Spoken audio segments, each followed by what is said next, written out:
Hello families, welcome back to my channel. ఈరోజు వీడియోలో మంచి స్పైసీగా ఆవకాయ ఫ్లేవర్తో ఫ్రైడ్ రైస్ని ఎలా ప్రిపేర్ చేసుకోవాలో చూపిస్తాను. చాలా టేస్టీగా ఉంటుంది. ఎప్పుడు రొటీన్గా చేసుకునే ఫ్రైడ్ రైస్లకి బదులుగా ఒక్కసారి ఈ ఆవకాయ ఫ్రైడ్ రైస్ని ట్రై చేయండి. మంచి ట్రెడిషనల్ అండ్ వెస్ట్రన్ ఫ్లేవర్స్తో స్పైసీగా మంచి కలర్ఫుల్గా చాలా బాగుంటుంది.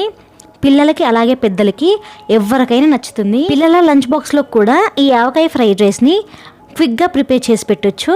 చాలా టేస్టీగా ఉంటుంది అండ్ క్విక్గా కూడా అయిపోతుంది. సో లేట్ చేయకుండా ఈ yummy spicy and tasty avakaya fried రైస్ని ఎలా ప్రిపేర్ చేసుకోవాలో ప్రాసెస్ ఏంటో చూసేయండి. ఫస్ట్ అయితే ఒక గ్లాస్ రైస్లోకి కొంచెం ఆయిల్ని వేసుకొని ఈ విధంగా పొడిగా ఉడికించుకొని చల్లారబెట్టుకోవాలి. నేను ఇక్కడ వీడియో కోసం బాగా కనబడాలని బాస్మతి రైస్ని తీసుకున్నాను. మీరు ఇంట్లో రెగ్యులర్గా యూజ్ చేసుకునే రైస్తో కూడా ఈ ఫ్రైడ్ రైస్ని ప్రిపేర్ చేసుకోవచ్చు.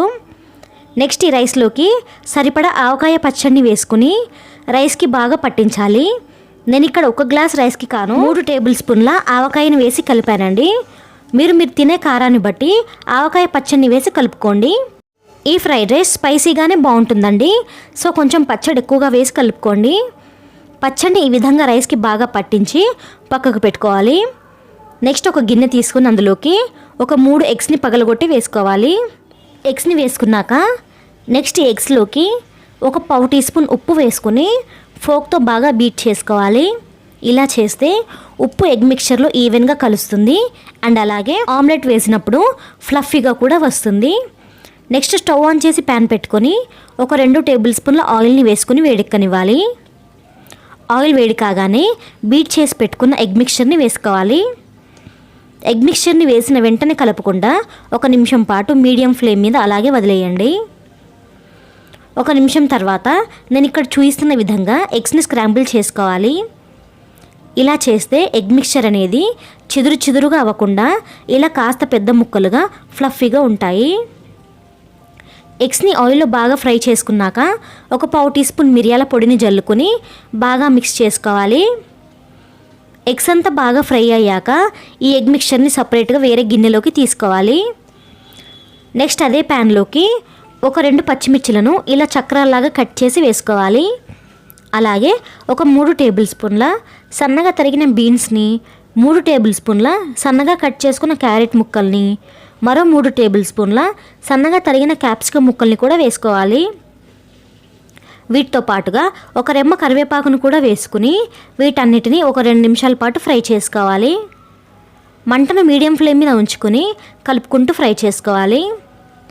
ఒక 2 నిమిషాల తర్వాత ముందుగా కలిపి పెట్టుకున్న ఆవకాయ అన్నంని వేసుకోవాలి. అలాగే ఒక 1/2 టీ స్పూన్ మిరియాల పొడిని, 1 టీ స్పూన్ సోయా సాస్ని కూడా వేసుకోవాలి. వీటితో పాటుగా ఫ్రై చేసుకున్న ఎగ్స్ని కూడా వేసుకోవాలి. ఇవన్నీ వేసేసాక మంటను హై ఫ్లేమ్ మీదకి టర్న్ చేసుకుని కంటిన్యూస్గా ఆపకుండా బాగా టాస్ చేసుకోవాలి. రైస్ అంతా కూడా బాగా వేడయ్యేంత వరకు హై ఫ్లేమ్ మీదనే బాగా కలుపుకోవాలి. ఇందులో మనం ఎక్స్ట్రాగా ఉప్పు కానీ, కారం కానీ, అల్లం వెల్లుల్లి పేస్ట్ కానీ ఏమీ వేయాల్సిన అవసరం లేదండి. అన్నీ మనం వేసిన ఆవకాయ పచ్చళ్ళలోనే ఉంటాయి కాబట్టి కొంచెం ఘాటు కోసం మిరియాల పొడి వేసుకుంటే సరిపోతుంది. రైస్ బాగా వేడయ్యాక ఫైనల్గా కొంచెం కొత్తిమీర చల్లుకొని మరొకసారి బాగా కలుపుకొని స్టవ్ ఆఫ్ చేసుకోవాలి. రైస్ వేడెక్కుతుంటేనే మంచి స్మెల్ వస్తుంటుందండి. అంతేనండి, simple and tasty avakaya fried rice ready అయింది. పిల్లలకి లంచ్ బాక్స్లోకి క్విక్గా ఏదైనా చేసి పెట్టాలనుకుంటే డిఫరెంట్గా ఒక్కసారి ఆవకాయ ఫ్రైడ్ రైస్ని ట్రై చేసి చూడండి. ఒక్క మెతుకు మిగిల్చకుండా తింటారు. చూడ్డానికే కాదండి, టేస్ట్లో కూడా అంతే బాగుంటుంది. బెస్ట్ పార్ట్ ఏంటంటే క్విక్గా అయిపోతుంది. వేడిగా ఈ రైస్ని పెట్టుకుని ఉల్లిపాయ నంచుకొని తింటే చాలా బాగుంటుంది. మీరు కూడా తప్పకుండా ఒకసారి ఈ ఫ్రైడ్ రైస్ని ట్రై చేసి మీకు ఎలా వచ్చిందో తప్పకుండా కమెంట్ చేయండి. వీడియో నచ్చితే మర్చిపోకుండా లైక్ చేయండి. అలాగే అప్కమింగ్ రెసిపీస్ కోసం ఛానల్ని సబ్స్క్రైబ్ చేసుకోండి. మరో రెసిపీతో మళ్ళీ కలుద్దాం. Thank you for watching.